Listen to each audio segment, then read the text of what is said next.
अस्सलाम वालेकुम, मैं हूं अनस नवीद और आप देख रहे हैं क्रिकेट की बात। और फाइनली इंडिया मीडिया से वो रीज़न सामने आ गई है और वो रीज़न है जी मसला कश्मीर। जो इंडियन मीडिया है, क्योंकि चैंपियंस ट्रॉफी अभी पाकिस्तान में आई है और पाकिस्तान के अंदर जो है उसको स्कर्दू भी जाना है। नॉर्दर्न एरियाज की जो सिटीज़ के नाम है, जो अगर आप पाकिस्तान में नहीं रहते, स्कर्दू जाना है, मुजफ्फराबाद जाना है, हुंजा ट्रॉफी को लेके जाना है, K2 के बेस कैंप पे भी लेके जाना है। तो लोगो भी आईसीसी ने रिवील कर दिया। और जो इंडियन मीडिया है वो कश्मीर कश्मीर के नाम से जो है सारा इशू उन्होंने क्रिएट किया हुआ है कि जी पाकिस्तान ऑक्यूपाइड कश्मीर में ट्रॉफी लेके जा रहे हैं और यही वो जड़ है। इसके ऊपर डिटेल से बात करूंगा और साथ पाकिस्तान की कल की प्लेइंग 11 क्या हो सकती है, क्योंकि मैंने कल ये चीज बोली थी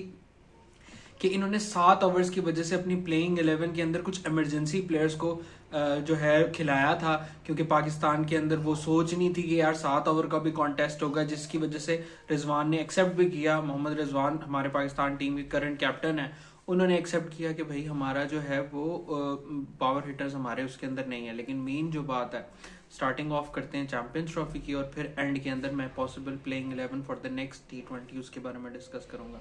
पहली चीज चैंपियंस ट्रॉफी के हवाले से कि भाई इंडियन मीडिया ने सही जो है ना इस बात को उछाल रही है। वो उछाल किस बात पे रही है? वो इस बात पे रही है कि भाई चैंपियंस ट्रॉफी पाकिस्तान आ गई है और पाकिस्तान जो है वो पाकिस्तान ऑक्यूपाइड कश्मीर के अंदर चैंपियंस ट्रॉफी की नुमाइश करेगी, वहां लेके जाएगी, वहां पे टूरिज्म को फरोग देगी और चैंपियंस ट्रॉफी जो है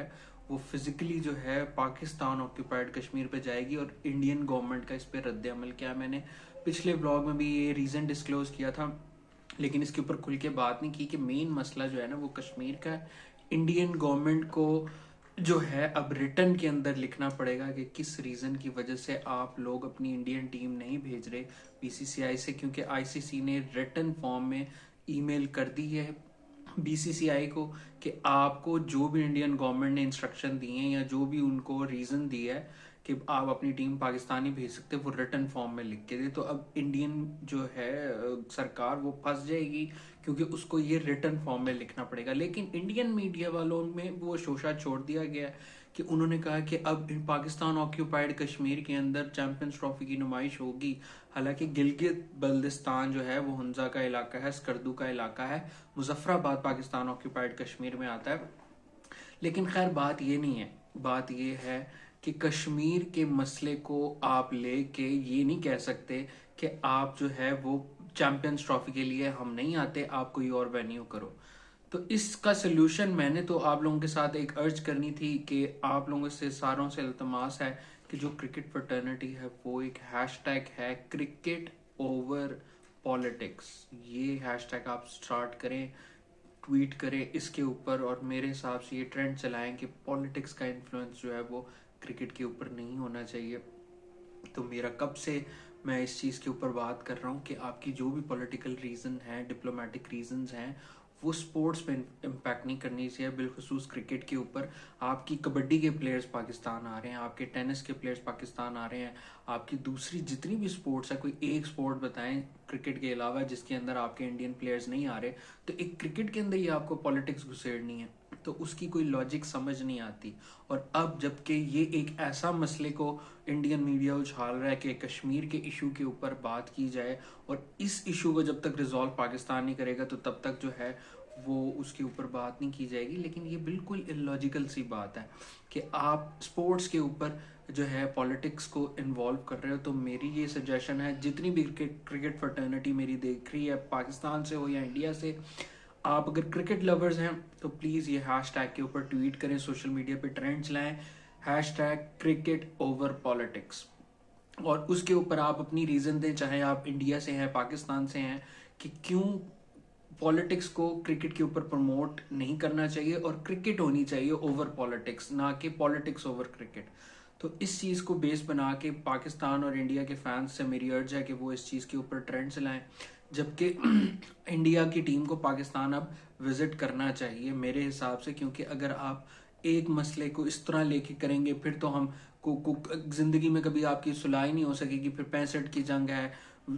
इस तरह हम जंगें हमने लड़ी, हमारे जितने पॉलिटिक्स के कॉन्फ्लिक्ट्स हैं उसको आप साइड पे रखें, जो स्पोर्टिंग इवेंट है उसको साइड पे रखें, क्योंकि आईसीसी भी इस पे परेशान है और ये चीज़ तो तय है ना कि अगर पाकिस्तान मीडिया क्लेम करता है, मैं तो आपको सच बात बता रहा हूँ कि पाकिस्तान मीडिया क्लेम करता है कि इंडिया के बगैर सक्सेसफुल चैंपियंस ट्रॉफी होगी तो नहीं होगी, और इंडिया भी अगर ये समझता है कि पाकिस्तान के बगैर चैंपियंस ट्रॉफी हो जाएगी तो नहीं होगी। मेन जो क्रीम है, दूध की मलाई है, वो सारी पाकिस्तान वर्सेस इंडिया कॉन्टेस्ट है, और इस टाइम इंडिया को चाहिए कि वो आगे हाथ बढ़ाए, और इस चीज़ से जो है एक पॉजिटिव इन्फ्लुएंस होगा कि इतना सोशल मीडिया पे प्रेशर क्रिएट हो कि भारत जो है वो आने पे मजबूर हो, और वो जो वर्बल स्टेटमेंट दिए हो सकता है वो एक पॉलिटिकल मूव के तौर पे दी गई, और रिटर्न के अंदर भारत को थोड़ी सेंस आ जाए कि यार जब जहाँ सारे सपोर्ट्स को हम इंक्लूड कर रहे हैं पाकिस्तान में, तो इस चीज़ को हम निगलेक्ट करके पीसफुल एक हाथ बढ़ाया जाए, जिस तरह पाकिस्तान ने हाथ बढ़ाया, तो आप भी एक अच्छा जेस्चर शो करें पाकिस्तान टीम भेज के। तो ये सारी कहानी थी ये चैंपियंस ट्रॉफी के हवाले से। तो अब ये है कि चैंपियंस ट्रॉफी के टू बेस कैंप भी जाएगी, स्कर्दू भी जाएगी, हुंजा भी जाएगी, मुजफ्फराबाद भी जाएगी। तो ये सारे चैंपियंस ट्रॉफी कटोरे, इसका मतलब ये नहीं है कि ये कोई बहुत बड़ी तीर की बात है, या जो है पाकिस्तान को होस्टिंग राइट्स अगर मिले हैं तो हम खुश हो रहे हैं कि जी इंडिया को तो अब आना पड़ेगा, ये ज़रूरी नहीं है। लेकिन बात ये है कि अगर आप चाहते हो कि इंडिया आए तो आपको भी उनके साथ एक हम्बली डील करना होगा, यहाँ के फैंतरियाँ मार के कि भाई हम जीत गए, हम जीत गए। ये ईगो की जंग नहीं है यार, ये स्पोर्टिंग इवेंट है। आपको एक दूसरे के साथ फ्रेंडली रिलेशंस बनाओगे तभी हम बायलैटरल सीरीज देख सकेंगे, तभी हम चैंपियंस ट्रॉफी में इंडिया को देख सकेंगे, तभी हम पाकिस्तान प्लेयर्स इंडिया भेज सकेंगे। इस तरह अगर आप डेडलॉक लगाए रखोगे तो आपकी फ्यूचर आने वाली जनरेशन्स का भी नुकसान है, और हमारी फ्यूचर आने वाली जनरेशन्स का भी नुकसान है कि ना हमारे बच्चे इंडियन प्लेयर्स को देख के इंस्पायर हो सकते हैं, ना आपके बच्चे पाकिस्तानी प्लेयर्स को देख के इंस्पायर हो सकते हैं। तो ये वो सारा सीन था जहाँ तक प्लेइंग 11 की बात है। प्लेइंग 11 का सिंपल मैंने आपको बताया था कि इन्होंने जो है ये इमरजेंसी बेस बनाई है, लेकिन अब जो ज़्यादातर चांसेस हैं वो ये हैं कि रिजवान की ये थिंकिंग होती है कि अगर एक बंदे को चांस दिया गया तो उसको कंप्लीट चांस दिया जाए। हसीबुल्ला खान, ये बात तो फैक्ट है कि वो जिम्बाब्वे टूर पूरा खेलेगा, तो जिम्बाब्वे टूर जब वो खेलेगा तो फिर इसमें यह है कि हसीबुल्ला खान को तो चांस मिलेगा, तो हसीबुल्ला खान जो है ना वो हो सकता है उनको ड्रॉप किया जाए सेकेंड T20 में। हालांकि उसकी बहुत लड़के की अच्छी परफॉर्मेंस है, या हसीबुल्ला खान या साहबजादा फरहान, इन दोनों में से एक बंदे को ड्रॉप करने का इम्कान है, और इम्कान जब होगा तो वो उसमें से आप ये सोच रहे होंगे कि खिलाएंगे किसको, जहांदाद खान को भी ये खिला सकते हैं। लेकिन प्लेइंग 11 की बात की जाए ना, वैसे अगर आप पर्सनली स्पीकिंग होके पूछें 20 ओवरों की गेम के अंदर, तो उसमें मेन जो पांचवा बॉलर है ना उसका फड्डा पड़ता है। फड्डा इस तरह पड़ता है कि आपके पास इस प्लेइंग 11 के अंदर उस तरह से पांचवा बॉलर नहीं था। शाहीन था आपके पास, हारिस रऊफ था, उसके पास नसीम था, ठीक है, ये तो तीन हो गए। उसके बाद अब्बास अफरीदी था। आपका पांचवा बॉलर कौन सा था? क्योंकि 7 ओवर का कॉन्टेस्ट था, 2 ओवर्स की लिमिट थी, एक बॉलर ने एक एक्स्ट्रा ओवर कराना था, तो उसमें फिर ये सुफियान मुकीम वाली जो एलिमेंट है वो हो सकता है कि वो उसे लाजमी कॉम्पनसेट करने की कोशिश करें। तो मेरे हिसाब से अगर नेक्स्ट जो प्लेइंग 11 बनेगी उसमें यही होगा कि बाबर रिजवान की ओपनिंग, 1 डाउन पे उस्मान खान,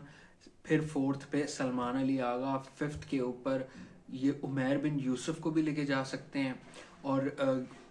अगर ये साहबजादा फरहान को खिलाते हैं, उमैर बिन यूसुफ को नहीं खिलाते, अब चांसेस यही है कि उमैर बिन यूसुफ को नहीं खिलाया तो फिर ये होगा कि साहबजादा फरहान के साथ ही ओपनिंग जाएंगे, और 5वें नंबर पे सलमान अली आगा स्लिप डाउन हो जाएगा कि रिजवान और साहबजादा फरहान ओपनिंग करे, बाबर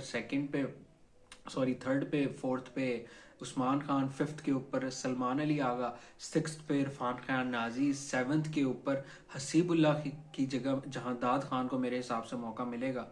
7 पे वो, 8वें पे फिर शाहीन, 9वें पे नसीम, 10वें पे हारिस रऊफ, और 11वें पे जो आपका जो मैं आपको कह रहा हूँ कि जो 4th इन्होंने 4 बॉलर्स खिलाए थे, तो अब ये 5वां बॉलर एक स्पेशलिस्ट लाजमी खिलाएंगे, और वो ये होगा 7 नंबर पे, सॉरी जहांदाद खान मैंने बोला। तो फिर ये हो सकता है या तो 11वें नंबर पे अब्बास अफरीदी को खिला दें, पिच कंडीशंस के ऊपर है, अगर उन्हें फास्ट बॉलर्स चाहिए हुए तो फिर अब्बास अफरीदी के साथ साथ 7 नंबर पे जहांदाद खान और 11 पे अब्बास अफरीदी खेल लेंगे। लेकिन अगर उनका रिजवान का दिल हुआ स्पिनिंग ट्रैक, क्योंकि कंडीशंस के ऊपर ज़्यादा डिपेंड मैंने कहा जैसे करता है, स्पिन बॉल ज़्यादा हो रही हुई तो सुफियान मुकीम को हो सकता है चांस मिले, लेकिन ज़्यादा चांसेस यही है, ऑस्ट्रेलिया की बाउंसी कंडीशंस होती हैं, तो उस कंडीशंस को रिस्पेक्ट देते हुए हो सकता है ये 5 फास्ट बॉलर्स के साथ, यानी कि 2 एक आपका जहांदाद खान ऑलराउंडर है, बाकी 4 पेसर्स हैं। और जहांदाद खान भी अच्छी बैटिंग कर लेते हैं, अब्बास अफरीदी भी अच्छी बैटिंग कर लेते हैं, शाहीन भी अच्छी बैटिंग कर लेते हैं, नसीम भी कर लेते हैं। तो टेल में आपका सिर्फ हारिस रऊफ बचता है, जबकि आपके पास ये ना सिर्फ ये बॉलर्स की ऑप्शन है, बल्कि अगर किसी एक बॉलर को मार पड़ भी जाती है तो सलमान अली आगा भी स्पिनर एक ऑप्शन है, जिसको आप 1-2 ओवर करा के उसके ओवर निकलवा सकते हो। तो ये प्लेइंग 11 निकलेगी। मैं फिर रिपीट कर देता हूँ, साहबजादा फरहान, मोहम्मद रिजवान, बाबर आजम, उस्मान खान, सलमान अली आगा, इरफान खान नियाजी, जहांदाद खान, फिर शाहीन शाह अफरीदी, अब्बास अफरीदी, नसीम शाह और हारिस रऊफ। ये 11 प्लेयर्स बन सकते हैं। इसके अंदर जहांदाद खान की जगह या तो सुफियान मुकीम आएगा, या तो फिर वो आएगा, जहांदाद खान आएगा, उस किसकी जगह, हसीबुल्ला की जगह जो है आएगा, क्योंकि हसीबुल्ला को नेक्स्ट टूर पे तो कम्प्लीटली चांस मिलेगा, इस टूर पे तो आपके ख्याल में प्लेइंग 11 क्या होगी, मुझे कमेंट सेक्शन में लाजमी बताइए।